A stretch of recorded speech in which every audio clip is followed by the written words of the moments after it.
meus irmãos, minhas irmãs, com muita alegria e com muito prazer, cumprimento a todos e juntos nesse dia maravilhoso, nesse lugar tão lindo, eu gostaria de convidá-los para fazermos uma oração. Santo Deus, muito obrigado pelo privilégio de podermos novamente abrir a Tua Palavra através da lição da Escola Sabatina e poder buscar o conhecimento do Teu Reino para a sobrevivência do nosso dia a dia neste mundo, nos preparando para o porvir. Dirija-nos, abençoa-nos, guarda-nos, é o que te suplicamos agradecidos em nome de Jesus. Amém, Senhor. A lição de hoje, a lição 7 deste trimestre, como lidar com as contendas. Um tema muito interessante. Poderíamos aqui classificar em 3 graus as contendas. As menores geram aborrecimentos. As medianas, desde agressões verbais até o homicídio. E as maiores vão desde a chacina ao genocídio. Todas 3 têm algo em comum.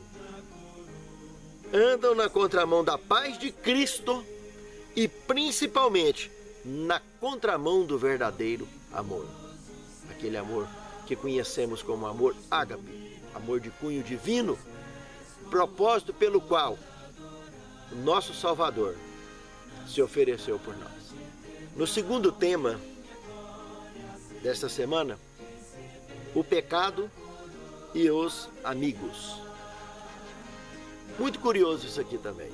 Se observarmos Provérbios, capítulo 17, o verso 9, podemos ver que o perdão fortalece a relação, seja ela de amizade ou conjugal, seja ela profissional.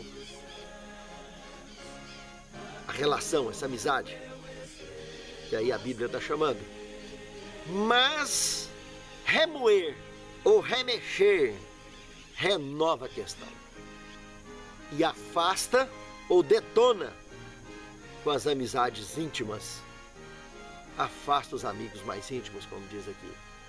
Seja ele profissional, pessoal, seja ele conjugal. Qualquer forma de parceria está comprometida por aqueles que adoram ficar remexendo, remoendo águas passadas. Capítulo 19, verso 11 de Provérbios, tem algo muito interessante também. Nos diz que é uma característica de muita descrição ser tardio em irar-se, e a sua glória está em esquecer as ofensas. Olha que palavra de sabedoria mais bela, meus amados irmãos. Olhem só para isso. O que é digno, o que realmente é glorioso e faz crescer, ter descrição, tardio em irar-se. E realmente a verdadeira glória está em passar uma régua, virar a página e partir adiante. Também temos lá em Provérbios, no capítulo 7, o verso 17, em paralelo com 1 Coríntios, capítulo 13, versos 5 ao 7. Olha que coisa interessante. O amigo ama todo o tempo e na angústia nasce o irmão. Olha o que a sabedoria divina está nos revelando. Aonde que verdadeiramente está o verdadeiro amigo? E aonde que nasce o verdadeiro irmão? Muito curioso essa revelação, meus amados. Observem. Vamos dar uma analisada para ver se o que o sábio está dizendo aqui em Provérbios realmente é o mesmo que o sábio disse lá em 1 Coríntios. Vamos lá, no capítulo 13, versos 5 ao 7. Olha, são 10 pontos interessantes destacados lá em 1 Coríntios que fortalecem essa síntese aqui de Provérbios, capítulo 17, o verso 17. Vamos lá, a primeira delas. Não, o amor verdadeiro não se porta inconvenientemente. Segundo, não prioriza os próprios interesses. Olha a amizade verdadeira onde que aparece. Terceiro, não se irrita. Quarto, não suspeita mal. 5, não se regozija com a injustiça. 6, mas se regozija com a verdade. 7, tudo sofre. 8, tudo crê. 9, tudo espera. 10, tudo suporta. Por acaso, esses 10 pontos de 1 Coríntios 13 não destaca claramente a pura síntese de Provérbios 17:17? Que o verdadeiro amigo ama o tempo todo e na angústia nasce o irmão. Isso é lindo, irmãos. Terceiro tema, seja justo. Ou seja, não seja ímpio, não seja iníquo, porque iniquidade e impiedade, os dois juntos, ambos ou isolados, são injustos. Seja justo. Um verdadeiro amor não é cego, o amor e a justiça andam juntos. A palavra hebraica para justiça, tsadek, também significa amor, caridade. Olha o tanto que é curioso o original da palavra. Provérbios capítulo 17, verso 10, temos o seguinte, que a repreensão no prudente cala fundo, mais do que 100 açoites no insensato. Lógico, uma pessoa verdadeiramente prudente, basta um risco, basta um pingo, ele entende todo o alfabeto. Se ele assiste na vida do ímpio, um açoite não precisa 100, é o suficiente para ele aumentar a sabedoria e a prudência. É automático. Por outro lado, o ímpio morre de apanhar e não adianta. Na toada que ele levanta, ele bate a cabeça no pau de novo, no poste, em qualquer lugar, porque ele é ímpio, a cabeça dura, é teimoso. Já Provérbios, capítulo 19, verso 25, olha que interessante, fere ao escarnecedor e o simples aprenderá a prudência. Claro, como eu disse agora, basta dar um pingo para ele, ele já entende o ABC inteiro, o alfabeto inteiro, com um pingo. Se ele percebe que o escarnecedor foi ferido porque usou a língua, a boca de mau jeito, mais ainda aquele sábio aprenderá que de trás do silêncio tem mais sabedoria do que diante de muitos sermões.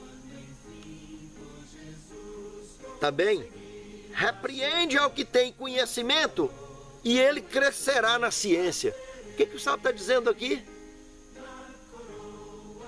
Quando um justo é injustiçado, quando um sábio é repreendido, mas ele é repreendido sempre de forma injusta, por causa da iniquidade alheia.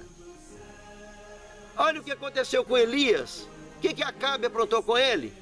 Pouco antes dele pegar o retão rumo ao céu, ele passou por esse tipo de situação. No entanto, na fornalha do ouro provado no fogo, ele aprimorou a sua sabedoria em Cristo, em Deus, e pôde ser levado ao céu. Moisés passou 40 dias no monte. Irmãos, passar o sufoco que Moisés passou, depois que ele desceu desse monte, só dele ter interrompido essa estadia lá em cima, para vir sacrificar aqueles idólatras do bezerro de ouro e voltar lá para cima, foi um tormento ele ter que enfrentar aquilo. Tanto sufoco que ele passou, mas toda essa repreensão que ele passou, esse sufoco, esse conflito, essa contenda, lá embaixo, voltou, concluiu o seu mestrado e desceu partindo rumo a Canaã celestial. Ele foi ressuscitado. Ele morreu em sua sepultura. Ninguém nunca encontrou, como diz Deuteronômio, mas ele foi ressuscitado pelo arcanjo Miguel. E depois, 1500 anos mais tarde, nós vimos ele vindo visitar Jesus juntamente com Elias, por coincidência, lá no Tabor. Até tem um sermão interessante sobre isso, uma vigília no Tabor. Assistam neste mesmo canal, uma vigília no Tabor. Assunto interessante. Cristo também ficou 40 dias no deserto, antes de iniciar os seus 3 anos e meio. Olha, depois de 30 anos de vida, ele preparou para passar mais 3 anos e meio, 40 dias no deserto, para enfrentar tudo que ele enfrentou. Paulo também foi isolado. Ele se isolou antes de iniciar o seu ministério oficialmente. João ficou na ilha de Patmos. E você? Pense nisso, meu amado irmão. Lembre disso que o sábio está dizendo aqui. Repreende ao que tem conhecimento e ele crescerá no conhecimento. Ele crescerá na ciência, ele crescerá na sabedoria, crescerá na experiência da jornada cristã. Porque nesse mundo que nós vivemos, infelizmente sofremos injustiça o tempo todo, repreensões injustas o tempo todo. E mesmo que sejam justas, tudo provém de Deus para o crescimento nosso na sua graça. Aqui também é apresentado João capítulo 8, versículo 1 ao 11, mostrando como que Jesus lidou com o pecado aberto. Eu queria levantar aqui apenas uma curiosidade. Se você observar na sua Bíblia, desde João capítulo 7, verso 53, até no capítulo 8, verso 11, todo esse trecho está entre colchetes, ou entre parênteses. Hipoteticamente, isso seria um trecho acrescentado nas Escrituras Sagradas. Essa experiência relatada de João 7,53 até o capítulo 8, verso 11. Contudo, essa história da mulher adúltera, temos a convicção de que, na realidade, existiu esse texto. Na realidade, existiu essa experiência, esse acontecimento. Porque apenas inspirado o Espírito de Profecia, tem aqui uma revelação sobre isso. Olha o que diz a serva do Senhor sobre esse contexto. No Desejar Todas as Nações, página 462. O mundo não tinha senão desprezo e zombaria para essa transviada mulher. Mas Jesus proferiu palavras de conforto e esperança. O inocente se compadeceu da fraqueza da pecadora e estendeu-lhe a mão pronta a ajudar, enquanto os fariseus hipócritas denunciaram. Jesus lhe recomendou: vai-te e não peques mais. Sabe o que eu acho curioso com isso aqui? Tanto que a pena inspirada diz, como aquilo que está ali relatado na Bíblia Sagrada. Apesar de fortes suspeitas de acréscimo, mas na realidade existiu o relato, a Espírito de Profecia confirma sobre isso. Verdadeiramente, aqueles fariseus tinham suas próprias regras com relação ao adultério, que na realidade jamais foi crime hediondo. É horrível, é realmente terrível a sensação do adultério. Para quem quer que seja, que sofra como vítima desse tipo de traição. Mas não é um crime hediondo, necessário de executar e etc. Sabe, irmãos, o perfil de Jesus com aquela mulher foi de perdão. O perfil divino demonstrado nessa situação que passa régua em toda e qualquer dúvida, deixou bastante claro que é o perdão que deve prevalecer nessa questão.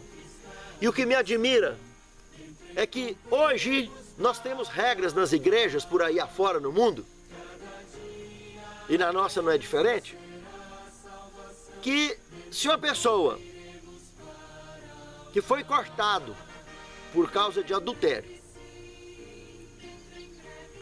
cada um seguiu o seu caminho, um para um lado, outro para o outro, e o indivíduo resolveu casar de novo, seja ele ou seja ela, tem que passar 10 anos de convivência nova para poder ser rebatizado. Eu tenho uma ficha batismal na minha mão. Já fiz alguns bolos de aniversário com ela já. Porque o indivíduo tem 14 anos, mais ou menos, que vive uma nova vida com outra mulher.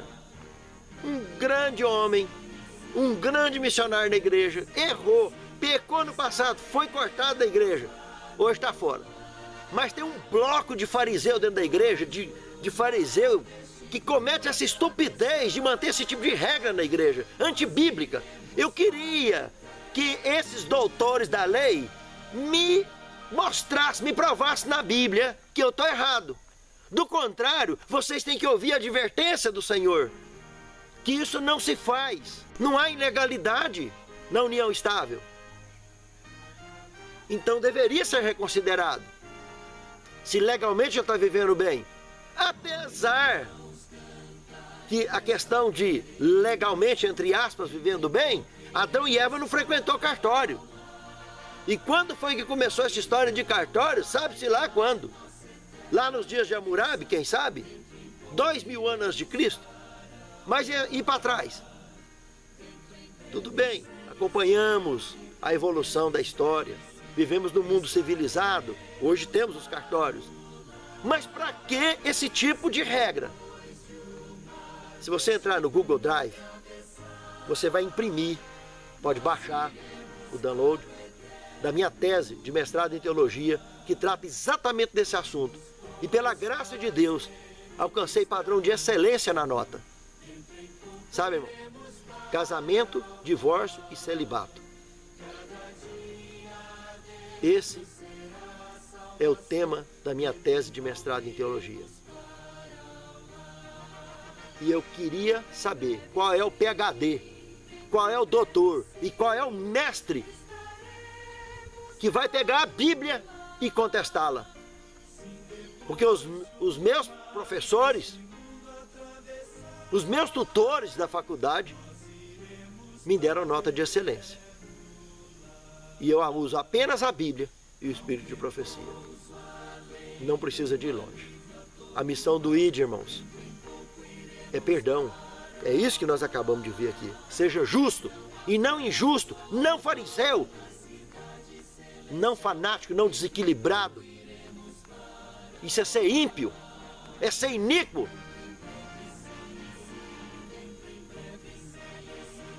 Que Deus abençoe, que isso possa ser mudado e não termos barreiras tão severas para pregar o evangelho e batizar. Porque o Paulo disse que aonde não prevalecer o perdão, o diabo triunfará sobre a igreja. A igreja que não sabe perdoar dá chance para o diabo triunfar.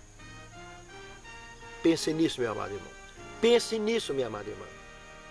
Se tens dúvida quanto a isso, vai procurar sobre essa regra com a liderança da sua igreja. Vai ver como que lida com assuntos de novas núpcias dentro da igreja. Só está liberado se o outro cônjuge casar. Aí liberou.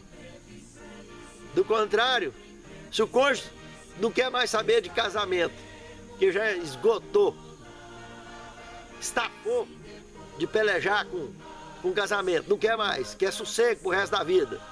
Coitado, o outro que sobrou já era.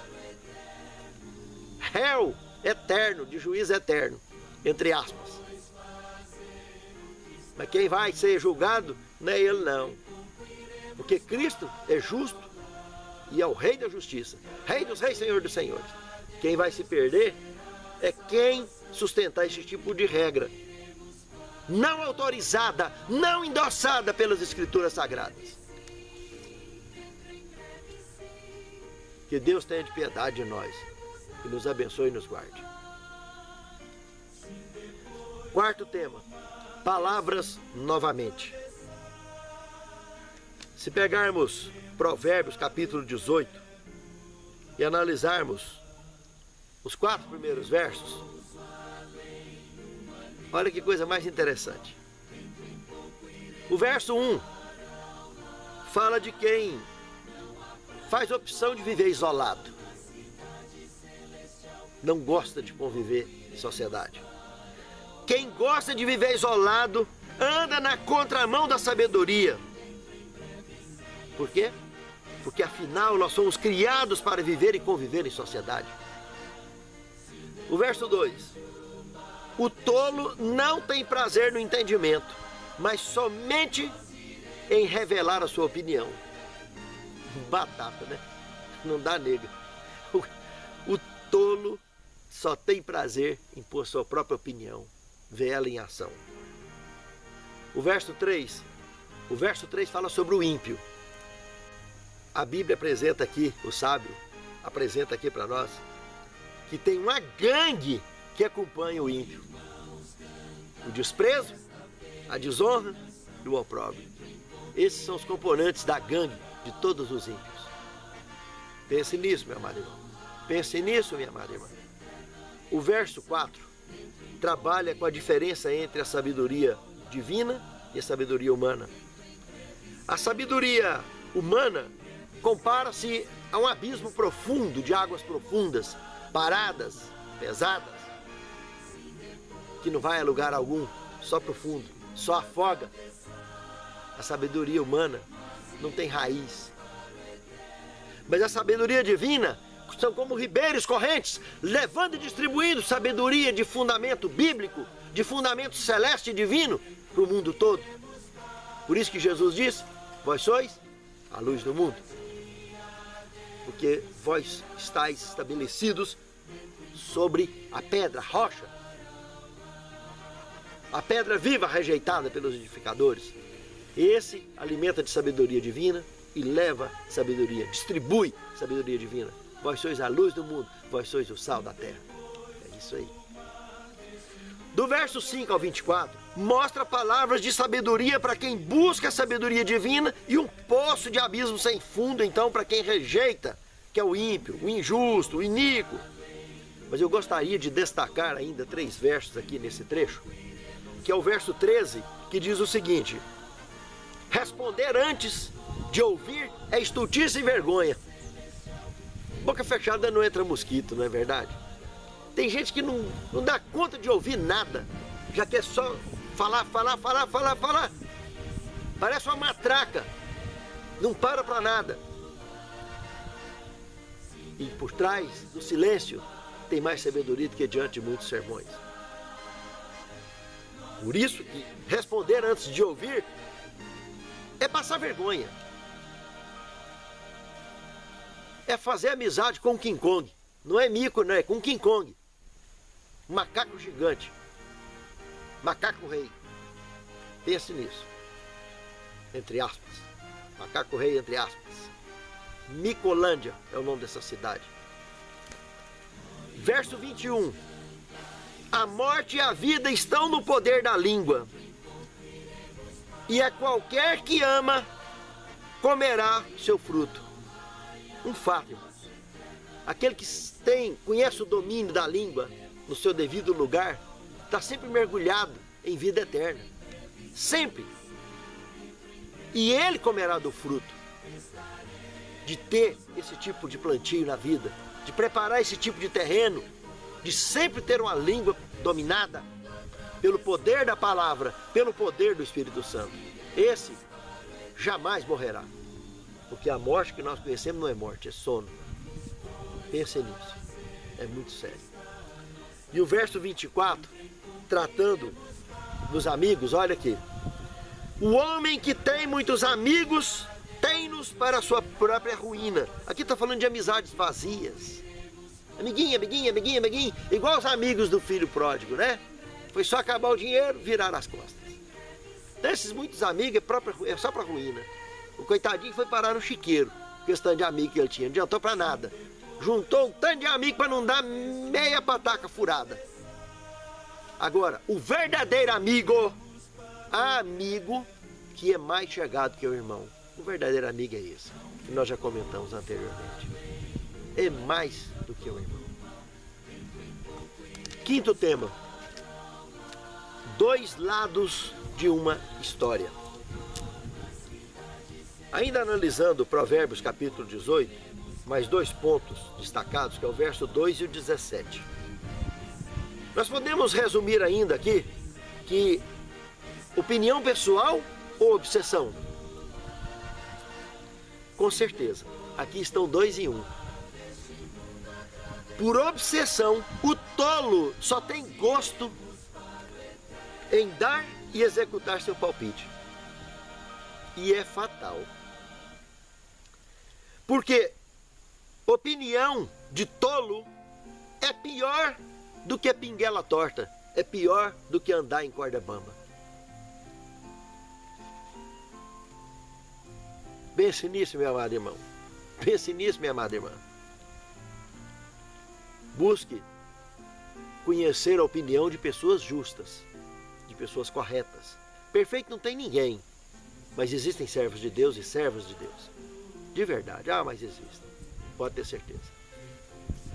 São pessoas comuns, mortais, mas servem a Deus em espírito e em verdade. Porque o Senhor os selecionou.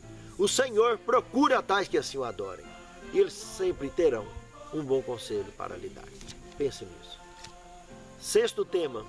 Seja verdadeiro, não seja falso. Ninguém perde nada por isso, meu irmão. Ninguém perde nada por isso, minha irmã, em ser verdadeiro e não ser falso. A verdade, por mais que ela doa, por mais que ela machuque, só machuca na hora. Agora a mentira é o tempo todo, machucando e ferindo até matar. De verdade só dói na hora. No capítulo 19 de Provérbios, o verso 9, tem uma advertência muito severa. A testemunha falsa não ficará impune, e o mentiroso perecerá. Em João 8,44, Jesus chama de filhos do diabo todos aqueles que mentem. Porque ao mentirmos, nos identificamos com a verdadeira paternidade da mentira, que é o diabo em pessoa. Não vale a pena mentir, meus amados irmãos. Nunca valeu a pena. Principalmente que tudo que se identifica com as trevas é descartado pela luz. Pense nisso. Antes de abrir a boca para proferir mentira ou falsidade. Sétimo tema, minas perigosas para a fé. Eu citaria um trecho da Pena Inspirada de Testemunhos para a Igreja, volume 4, página 194. O espírito de tagarelice e de maledicência é um dos instrumentos especiais de Satanás para semear discórdia e luta, para separar amigos e minar a fé de muitos na veracidade de nossas crenças. Que Deus abençoe a mim e a você, meu amado irmão, minha amada irmã. Que a nossa fé seja regada com a justiça, com a sabedoria divina, e jamais permitamos um espírito maledicente ser futriqueiro, fofoqueiro, conversador, porque quem conversa demais dá bom dia a cavalo e jamais encontrará o caminho da salvação. Aprenda a se humilhar diante de Deus, buscar poder de Deus para ter domínio sobre a língua e um dia ser contado entre aqueles que marcharão para dentro dos portais da Canaã celestial. Senhor Deus, unja-nos com o poder do Teu Santo Espírito, para que possamos alcançar corações sábios e preparados para viver neste mundo e no Teu reino. Que possamos, naquele grande dia, sermos contados entre os salvos. É o que te suplicamos, agradecidos em nome de Jesus. Amém, Senhor. O sol ao meio-dia não tem